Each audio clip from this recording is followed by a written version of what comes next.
Hello viewers, you're welcome to my channel. In today's video, you'll be learning the proper way to make a bodycon sleeveless dress. You also learn how to work with stretchy fabric when you are sewing a fitted gown, how to cut the armhole area. Please make sure you watch till the end, and if you have not subscribed to my channel, please kindly hit the subscribe button and turn on your notification bell. Okay, this is the material I will be using for this project. Is a crepe fabric and it's 2 yards here. You can also make use of 1.5. It will be enough. Okay, before you fold your fabric, you will determine the most stretchy part, because this gown doesn't have a zip. It's a bodycon fitted dress. So I folded my fabric and I've gone ahead to mark my starting point. After that, I'll start placing my body measurement, and I will start with my vertical measurement. To get my chest line, I divided my bust measurement by 6. I added 1.5 inch and half inch. This will compensate for shoulder slant and ease allowance. I have 9 inches, but because I'm cutting a sleeveless dress, I won't be using the 9 inches. I'll be deducting 1 inch from the 9 inches. This is because I want the armhole area to be well fitted. From my shoulder to my waist, I mark 17 inches. From my shoulder to my hip, I marked 25 inches. And my gown length is 39. I added 1 inch for folding. After that, I will rule out my lines. Okay, the next thing now is to mark my shoulder width.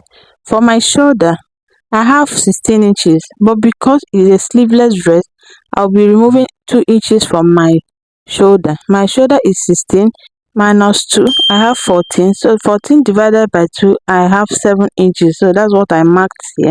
This is very important. Please don't divide your actual shoulder measurements. I've connected it to my chest line.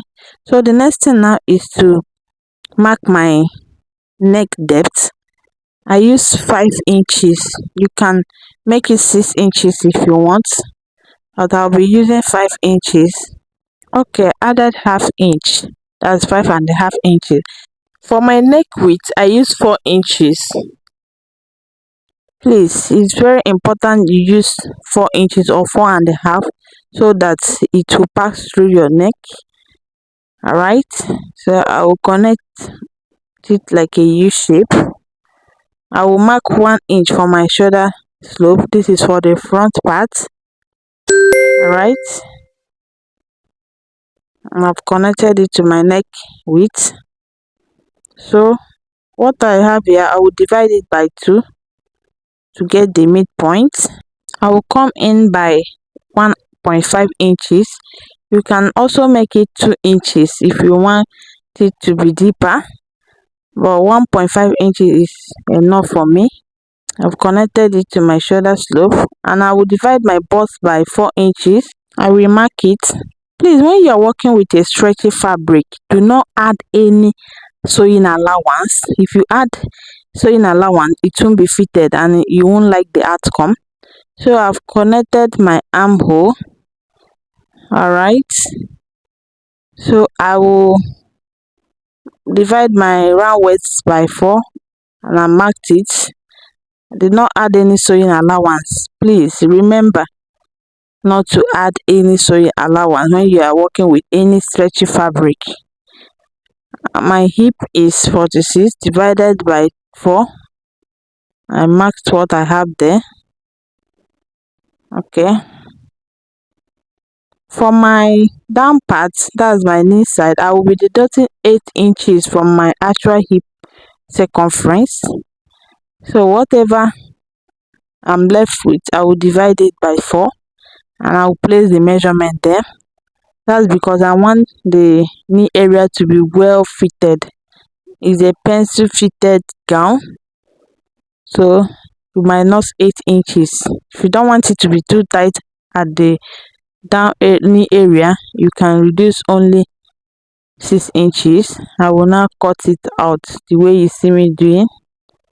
Alright, I'm done cutting it. The next thing now is to cut my back and fold it into 2, and I've gone ahead to mark my vertical lines. As you can see, I left 1 inch this side. I will explain the reason for that later. So I mark from my shoulder to my chest line the same way I did at the front. Alright, to mark my shoulder width, I will be placing my tape on that 1 inch I came out from. I marked 7 inches the same way I did at the front, and I connected it to my chest line. So I will also mark my neck width of 4 inches, my neck depth of 3 inches. Please, at the back you use neck depth of 3 inches.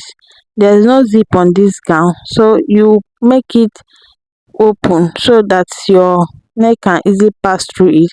So what I have here, I will divide it by 2 to get the midpoint, and I'll come in by 2 inches. Please, 2 inches is okay. If you want it to be more deeper, you can take 3 or 2.5 and you connect it like a C curve. That's how to connect it. You don't make it straight.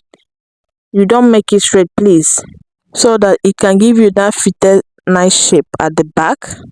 Mark my bust measurement, quarter of my bust.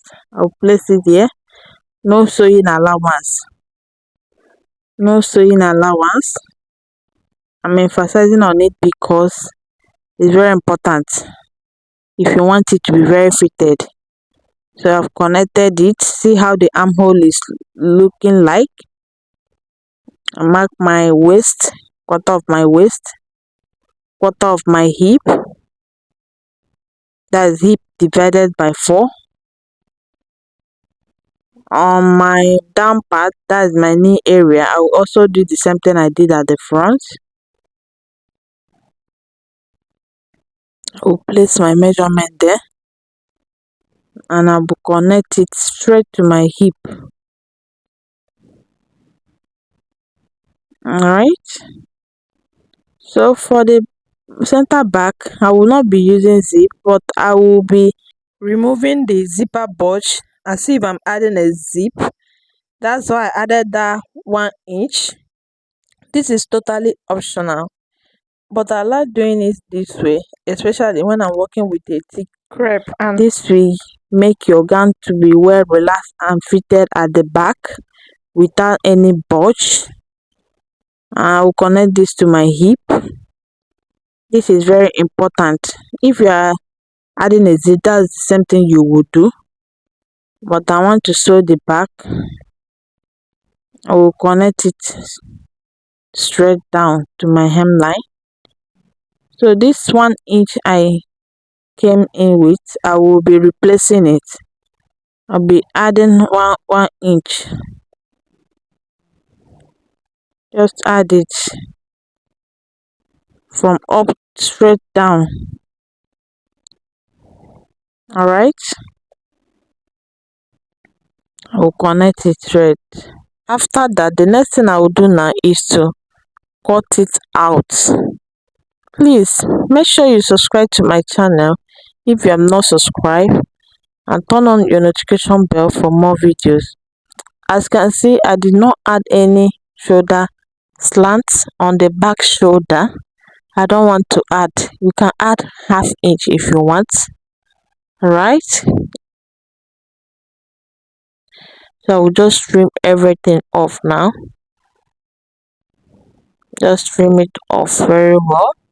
I will notch this part to indicate where I will start my sewing.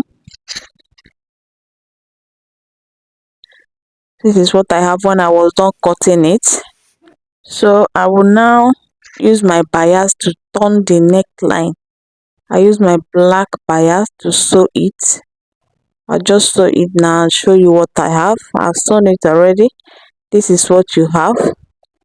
Okay, I'll fold it in to the wrong side and I'll top stitch on it. This is what I have when I was done. It's looking very neat. Please make sure you sew it very well. Make sure you sew your bias very well. So I will now lay my two back together.